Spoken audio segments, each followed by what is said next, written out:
Beh, è stata una decisione, ragionata, valutata sotto ogni aspetto, sotto ogni sfaccettatura per settimane, cioè da quando è cominciata l'emergenza, perché il Palio ha necessità di una programmazione abbastanza lunga rispetto agli altri eventi.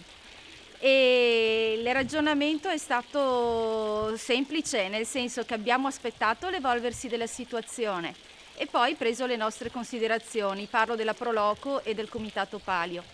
Quindi l'incertezza di quello che sarà da qui in avanti e poi la necessità di pensare che in alcuni momenti è necessario fare anche un passo indietro. Beh, il rilanciare in autunno l'evento era una delle opzioni che abbiamo valutato. Effettivamente il Palio nasce autunnale perché le prime edizioni venivano fatte a settembre. Ritornare alle origini sarebbe stato anche un momento del ricordo, mettiamola così, però spostarlo di 3 mesi non risolveva quelle che erano delle esigenze proprio organizzative che in questo preciso momento vengono a mancare. E oltre a questo dobbiamo anche pensare che in settembre, in autunno, ci sono nel nostro territorio tantissimi altri eventi che meritano l'attenzione perché tradizionalmente loro sono organizzati in quel periodo.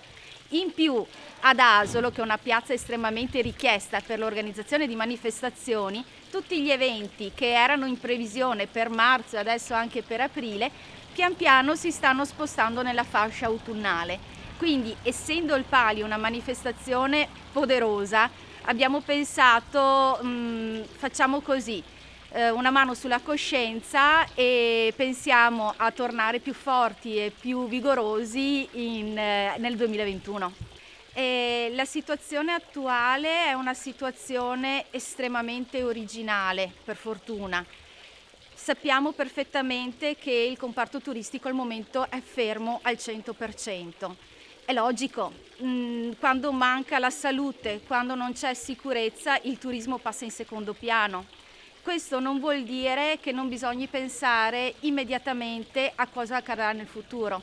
Purtroppo anche per noi l'incertezza è molto ampia, non sappiamo cosa succederà nei prossimi mesi. Sappiamo però che abbiamo dei punti di forza estremamente validi per rilanciarci immediatamente nel mondo turistico e stiamo parlando della possibilità di visitare un piccolo borgo, di poter avere delle passeggiate nella natura nelle immediate vicinanze, ottimo vino, ottimo cibo e sono degli elementi basilari che secondo me saranno fondamentali nel turismo di domani.